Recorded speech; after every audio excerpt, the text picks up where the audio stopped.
Hello, my name is Margarita, and I am recording this from London around evening time. And today is Wednesday, 26th of November 2025. So, a little bit about my background. I am Latvian. I was born and raised in Riga. If I think about my childhood, I would say I was quite content child. I remember I loved doing things, and that's why I set myself small projects all the time and rarely ever get bored because of this. I did some quite time consuming things that hasn't changed really. Um, but one of my most vivid memories are spending, I remember spending hours hand copying books by Latvian authors, mostly children books, into my own self-made booklets, together with my own drawings and extra texts, or took something away just because I wanted to make my own versions and kind of see how that looks like.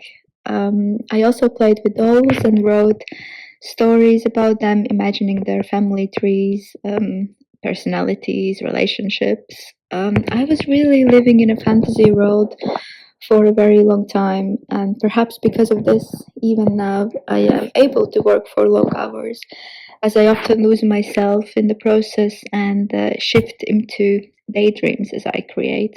Another memory that stays with me is spending summers in a summer house in Jurmala that my family rented for a few years, I think, until I became a teenager. As a kid, I loved these summers because I associated the house with a playground. Also, my birthday is in summer, so a couple of my friends and I developed this nice tradition to make our own theater play for my birthday, and this was the highlight of the summer. I remember did everything. We did the costumes, we did the rehearsals, we divided the characters and talked about the characters and did scenography. So this house really became a real definition of a dreamscape and fantasy of becoming anything I wanted to be. And even today, this is a place where I often go back in my mind for projects or when I need that extra energy. So I go back and walk through the doors and re-embody that childlike play I felt the house brought to me. And this curiosity is still very present in me, and it's in a way the way how I view the world. Today, I'm a practicing artist, visual artist, and I've been based in London since 2017. My work sits between hand embroidery and sculpture, and I also draw mostly in a form of hand-drawn stop-motion video. My biggest influences. That's always a hard question to answer because there are so many, and probably I won't be able to name them all. Firstly, music is a constant for me. I wake up with music and I go to sleep with music. It travels with me everywhere, and I cannot imagine creating without it in the background. I attend lots of music events and are slowly learning about the history of music in my free time. I also often collaborate with musicians, and that is something I wish to incorporate more and more in my art practice in the future. Second, just living and experiencing life is a huge source of inspiration for me. I'm really drawn to these little synchronicities I notice between my friends and the wider world, the rhythms of nature, how the season shifts, how people adapt alongside those changes, and what happens to animals and plants. I love to travel locally with train, but also to another countries to experience cultures. And maybe that's one of the reasons why I love attending residencies. It allows me to learn different cultures very closely. As I grow older, I'm realizing there are so many ways how to view a moment. The same situation can be understood mythologically, scientifically, historically, imaginatively, through memory, politically, or very, very personally. This phenomenological way of experiencing everyday life is something that genuinely keeps me awake at night. Because of this, I'm drawn to storytelling, and many of my favorite artists are those who create an experience for the viewer.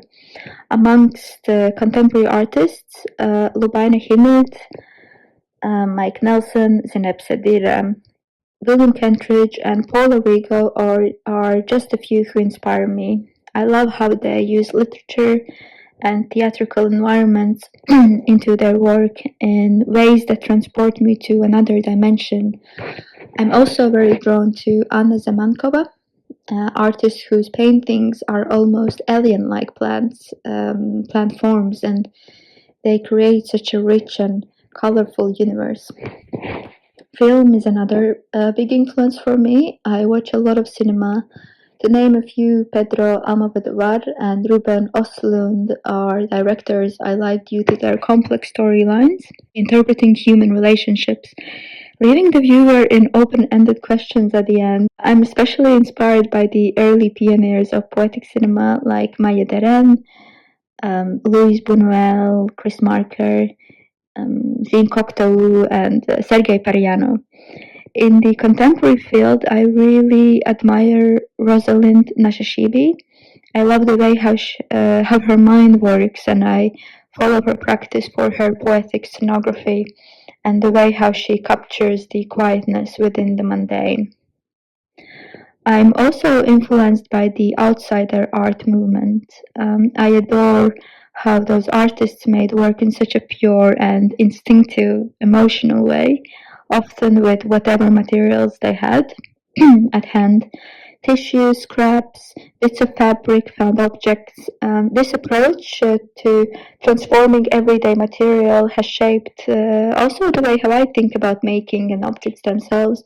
I find it charming, and this naivety they had is incredibly moving. There's been countless times when looking through Art Brut books, I'm blown away about some of the drawings.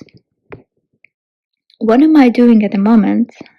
I'm thinking a lot about phenomenology and interconnectedness, and I'm currently rediscovering what nature means to me.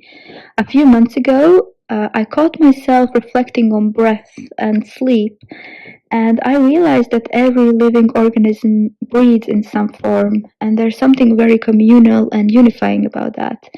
Thinking of plants, animals, and humans as one living organism, I've started looking at the shapes of flower petals as inspiration for embroidery forms on fabric.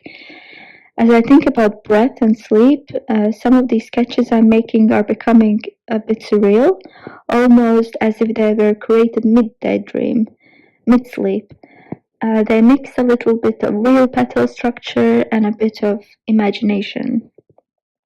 I've also been looking closely at butterfly wings and leaf veins for the patterns, and fish skin for its color combinations.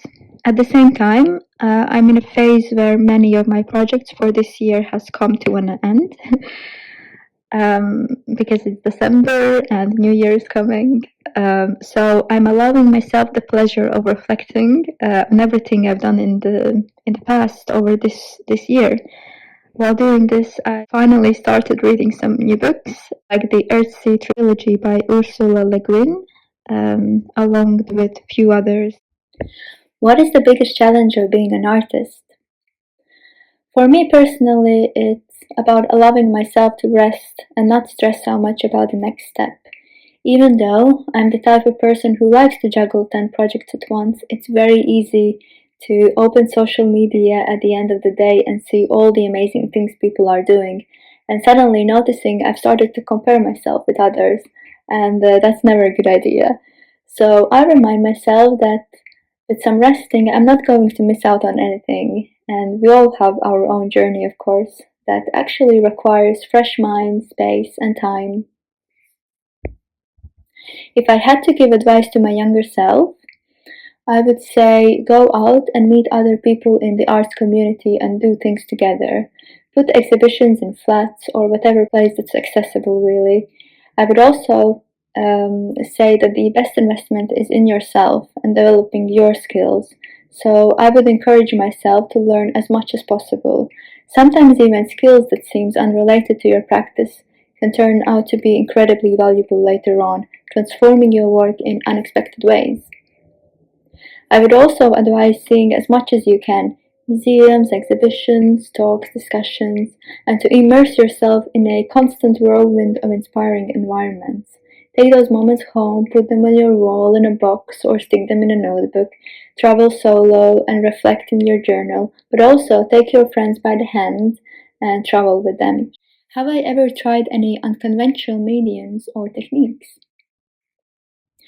Well, during my university years, I put a lot of emphasis on collaboration. I felt and still believe that through collaboration, a person can achieve much more than by working alone. When I first started my art journey, I experimented with all kinds of mediums live performances, digital media, craft, ceramics. I was even once part of a theatrical artist collective where I participated in my friends' performances. Over time, though, I slowly discovered what really interests me and stopped experimenting so broadly with art forms themselves. Now I still work multidisciplinary and experimentally. It's such a big part of my practice, and such an exciting place to be because mediums meet each other midway and create dialogues between themselves, sometimes in alien languages. But now I experiment differently, more intentionally. When it comes to experimentation, the real playground for me is animation. It's a space where I can go completely out of control, which I really enjoy. I combine sounds with drawings on transparent paper, which is fascinating to work with. Its seen through quality always surprises me. I love it because I'm making my own world, deciding the actors in it, the music. It's a place where all the disciplines meet. It's a bit like magic.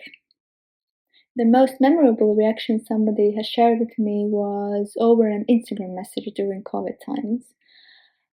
This person said that she was feeling a bit sad on that day, and a clip of my animation lifted her a bit up and made the day better. For me, it was quite heartwarming to hear that, especially during the self isolation times. I think it was quite important. Continuing from what I mentioned before, I do hope that when people see my artwork, they can pause for a moment and be more present. I also hope my work sparks curiosity and maybe even encourages others to follow their own interests or explore something new.